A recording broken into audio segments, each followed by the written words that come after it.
नमस्कार दोस्तों, मैं राजकुमार मौर्य आर के मौर्य ऑफिशियल यूट्यूब चैनल में आपका स्वागत है। यदि आप गांव की सरकार को बनाने के लिए पंचायत चुनाव की तैयारी कर रहे हैं, चाहे ग्राम प्रधानी की आप बात करें या जिला पंचायत सदस्य की या बीडीसी की, तो आपके लिए बहुत अच्छी खबर आ चुकी है।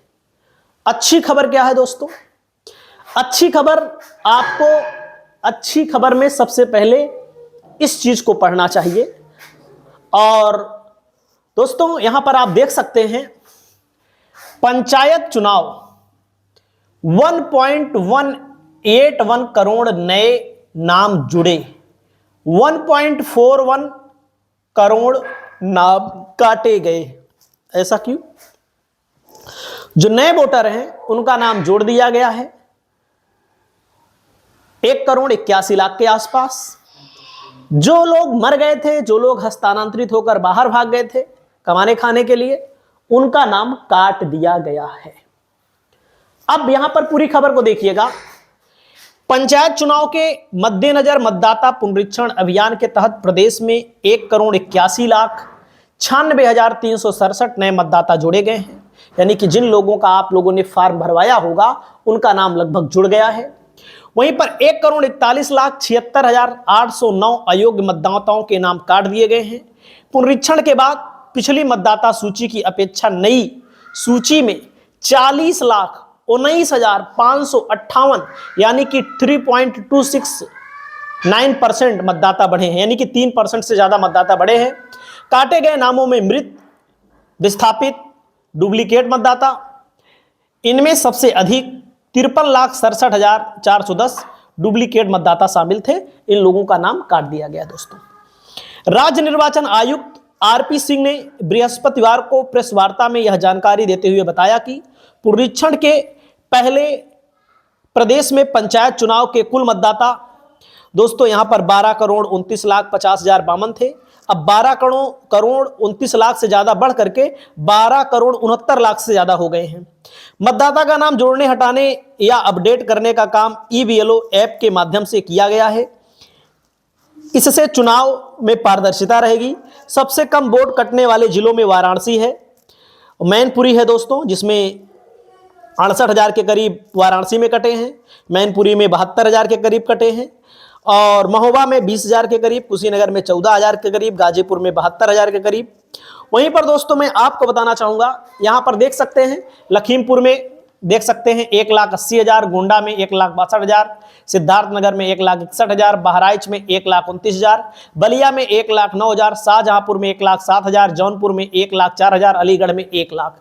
ध्यान दीजिएगा, 1 करोड़ से ज्यादा युवा वोटर बने हैं। जिन लोगों की उम्र 18 साल से 23 वर्ष के बीच की है, जिन लोगों के नाम नहीं थे, उनमें दोस्तों जो संख्या यहां पर बढ़ी है 1,05,00,000 के करीब यहां पर बढ़ गए हैं। यानी कि दोस्तों आपने जो नाम डलवाया था उनमें अधिकतर नाम डल गए हैं। इसको आप ध्यान दीजिएगा।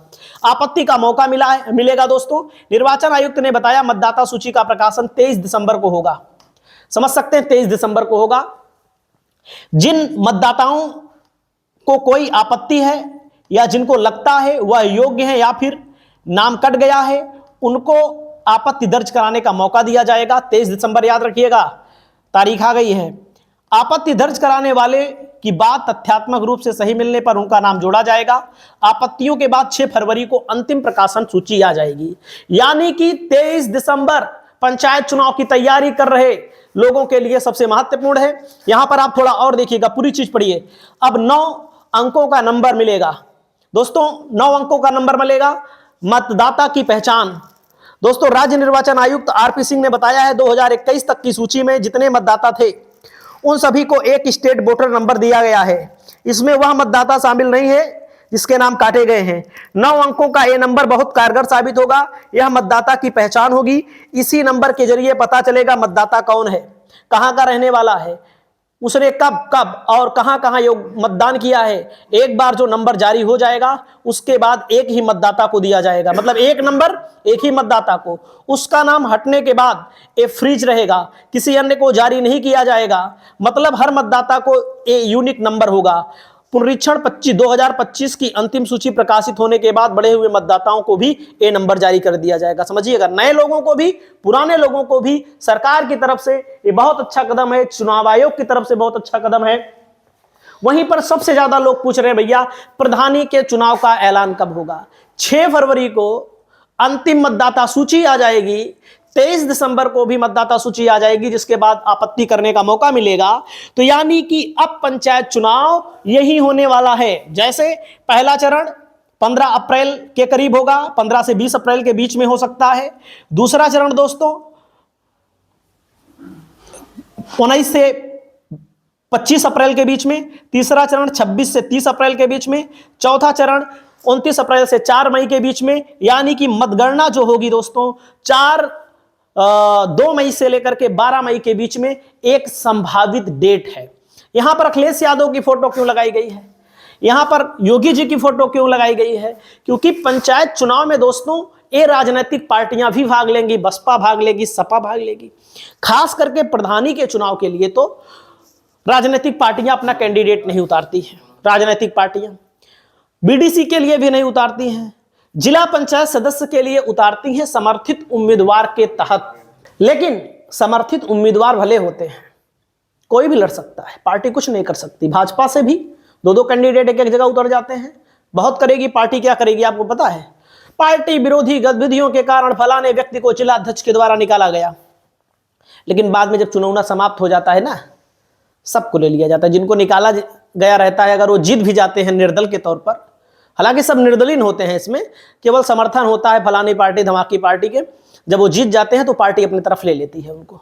समाजवादी पार्टी में भी यही होगा, एक एक जगहों से कई लोग टिकट मांग रहे हैं, नहीं मिलेगा, जिसको लड़ना है तो उसको लड़ना है, लड़ करके चुनाव जीतना है, नहीं मिलेगा तो निर्दल लड़ेगा, निर्दल लड़ेगा। और कोई पार्टी बंधी नहीं होती है इसमें, कोई दल बदल विरोधी कानून नहीं है कि सपा वाला जीता है सपा के साथ ही रहेगा, वो भाजपा के साथ जा सकता है एकदम खुले तौर पर, आज जीते कल चला जाए, कोई कुछ नहीं कर सकता। ना तो जिला अध्यक्ष कर सकते हैं, ना तो राष्ट्रीय अध्यक्ष कर सकते हैं। भाजपा वाला का भी कुछ नहीं कर सकता, बसपा वाला का भी कुछ नहीं कर सकता। लेकिन विधायकी के चुनाव में किया जाता है, आपको याद होगा, हर पार्टियों के पास पावर होती है करने के लिए।